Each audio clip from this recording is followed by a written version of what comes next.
Hello guys! Ngayong araw nga ay nagluto ako ng Shanghai. Pero bago ang lahat-lahat ay magmamaganda muna tayo dyan. So ito nga ang kanyang mga ingredients. Siyempre hindi mawawala ang carrot, sibuyas, celery, 2 pieces siling paraka at syempre nilagyan ko yan ng paminta at keso. Hindi rin mawawala ang balat at ang main ingredients syempre ang giniling. Labas ko na nga rin itong pangmalakasan kong gilingan ng gulay. Mano-mano lang po ito guys, pero kahit na mano-mano lang ito, syempre malaking tulong na rin ito lalo na sa mga ganitong lutuin. Yung kailangan maghihiwa ka pa ng maliliit, syempre matagal yun sa oras. Syempre, alam niyo naman, pag sinabing Shanghai, ay kailangan pinuhin ang mga gulay. Sa una ay perfect pa yung pagkakahiwa mo, pero kalagitnaan, tatamarin ka, lalo na kung solo mo lang. At marami kang lulutuin. Masakit sa daliri ay parang gusto ko na lang lulukin ng buo yung carrot. Kaya malaking tulong sa akin itong basta yung gilingan ng gulay. Kaya bumili na rin kayo guys. Nagsimula na nga rin ako ditong maghiwa ng gulay. Siyempre inuna ko itong carrots. Binalatan ko muna siya gamit yung peeler. Mahirap kasing magbalat gamit ang kutsilyo lalo na pag hindi ka sanay. Baka mabalatan pa yung daliri ko ay masahog pa sa Shanghai lalong sumarap. Hoy, ano ba yan? Hinugasan ko nga lang muna yan ng mabuti guys at pagkatapos ay hihiwain ko lang yan ng ganyang kalalaki. Saka ko siya ilalagay doon sa gilingan ng gulay. Syempre para hindi naman masyadong mahirapan yung mano-mano nating gulayan at baka siya ay masira. Iwa ko na nga rin itong 2 pirasong sibuyas at isasabay ko siya doon sa carrots. At ito na nga guys, uumpisahan ko ng mag-exercise. Para ka na rin kasing nag-workout nito, diba? Nagluluto ka na, nakakapag-exercise ka pa. Dahil sa hirap nito kahihila mo, pero okay lang, mababawasan naman yung tabako dito. O diba, para ka lang naglalagari ng kahoy. Kaya ho sa constructions dyan ay mag-a-apply po ako. Naglalagari po ng 2x2, pamalo sa ulo ng mga mauulit. Ayan, after 1 year, nayari din ako. Siguro nabawasan din ako dito ng mga 10 kilo. Hala! Pagkatapos ko nga gumiling-giling dyan, ay magiling pala ng mga gulay. Pinaghalo-halo ko na rin ang ingredients. Sinama ko na nga dito yung carrots. Ayan, sama-sama na sila dyan. Halo-halo na. Bahala na sila sa buhay nila. What? Timplahan ko na nga rin ito ng paminta. Magic sarap. 1 piraso lang ang nilalagay ko. Para naman hindi tayo masobrahan sa magic sarap at baka tayo mategi ng maaga. Nilagyan ko rin ito ng 1 pirasong itlog. Para nga medyo hindi maghiwa-hiwala yung Shanghai kapag pinirito na. O basta nilagyan ko yan ng itlog. Lagyan ko nga din ito ng 1 kutsarang harina. At lalagyan ko rin ito ng dagdag ingredients, ang keso. Subukan nyo nga rin ito guys, lalong sasarap ang inyong Shanghai at lalong walang matitira sa handaan dahil na-isharon na lahat ng Shanghai. Dahil sa sobrang sarap, pagkatapos nga yan ay haluin lang natin yan ng mabuti. Para naman mag-combine ng husto yung mga ingredients niya. O diba, napapa-English pa tayo? Pagkatapos nga nito guys ay pwede na rin tayong magbalot at umuwi na. Oy hindi, magbalot ng Shanghai. Pagkatapos ko ngang timplahin yung mixture ng Shanghai ay kumuha lang ulit ako ng 1 itlog at kinuha ko lang guys yung puti niya para ba pandikit doon sa balat. Tapos yung pula niya ay sinama ko na rin dito sa mixture kaysa naman masayang. So ito nga ang nagawa ko. Pwede na tayo kumain guys. Uy hindi pa, babalutin pa natin yan. So bago ang lahat-lahat ay eto na nga. Hihiwa-hiwalayin ko muna yung gagamitin kong balat, pambalot ng Shanghai.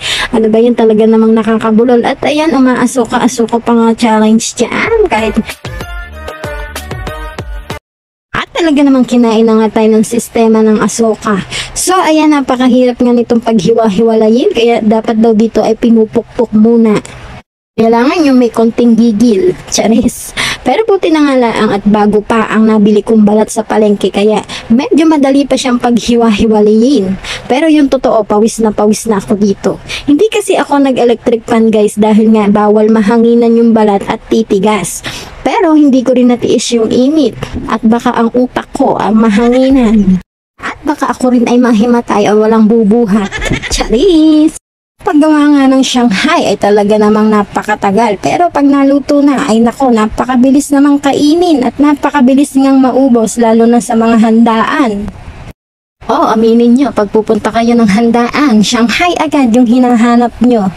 Napagod ang lola nyo. So water break muna tayo guys. Kain tayo ng choco mucho. Yan nga, pagkatapos ng mahabang panahon ay nayari din akong maghiwa-hiwalay ng balat dyan. Bakit pa kasi walang nabibili na hiwalay na nito? Para balot na lang tayo ng balot, o diba? At nagising na nga rin dyan si Erin. Sabi nga niya ay tutulungan daw niya akong magbalot ng Shanghai. Ay akala mo naman talagang marunong. O sige, nang mapadali tayo. So ayan, nilagyan ko nga lang ito ng 2 kutsara. Ito yung sinasabing hindi tinipid pero tinaman. Charis lang po guys. Pero ibabalik po natin yan dahil hindi yan kakasya sa balat. At imbutido na ang magiging labas niyan. Ma-share ko nga lang pala sa inyo guys. Meron kasi akong napanood tungkol nga dito sa pagpipirito ng Shanghai. O diba, marites na marites ang datingan. So ayun na nga, kung gusto mo daw na mapanatili yung pagka-crispy niya, ay kailangan lagyan mo ng suka yung mantika. So ako naman si syunga at gaya-gaya. Nagpainit nga ako ng mantika tapos nilagyan ko siya ng suka. Ay ang ending, sumabog ang mantika. Mabuti na lang at hindi natalansikan yung maganda kong muka. Wow!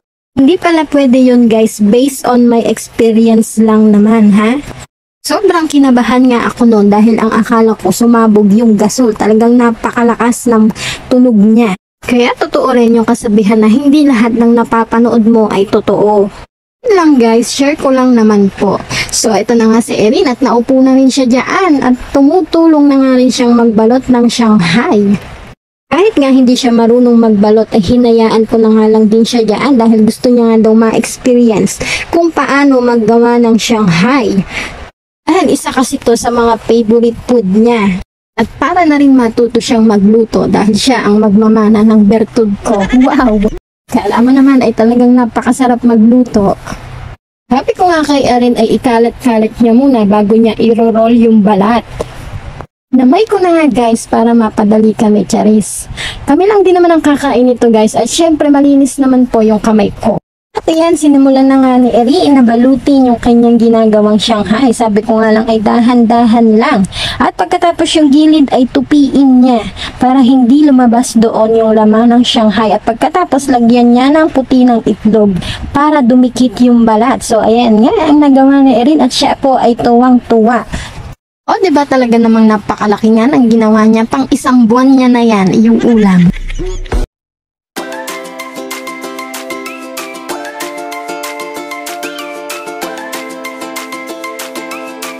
Sobrang daldal. Kung hindi nyo po na itatanong ay napakamarites po ni Erin. Minamarites po niya yung mga classmates niya. At after 10 years na yari na nga rin kaming magbalot ng Shanghai. May natira pa ngang mixture kasi naubos na rin yung pambalot at tinamad na nga rin kaming pumunta sa palengke. Ipipirito na lang natin yan ng ganyan. Gagawin natin bola-bola. So nagpainit na nga rin ako ng mantika sa kawali at magpipirito na nga kami ng Shanghai. Kailangan nga mainit na mainit yung mantika para naman maging crispy yung inyong Shanghai. Noon ako nang lutuin yung nagawang Shanghai ni Erin dahil gusto niya nga nangaraw tikman yung kanyang binalot. O diba yung isa, o talaga namang napakalaki. Nakita niya naman iba-iba ng size. Meron niyang small, medium, large, 2XL. Nasisi pa nga yung balat dahil hindi raw magkakapantay. At iyan, hinango ko na nga rin yung Shanghai na naluto na. Siyempre yung iba, babalik-balik na rin natin yan para naman pantay yung pagkakaluto niya. At ito na nga guys, luto na ang aming Shanghai roll. Siyempre titikman namin ni Erin yan. Sakto naman dahil hindi pa nga rin kami nag-aalmusal.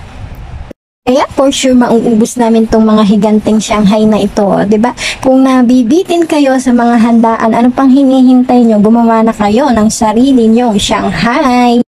At yun lang po guys. Bye-bye. Thanks for watching. Kakain muna kami dito ni Erin.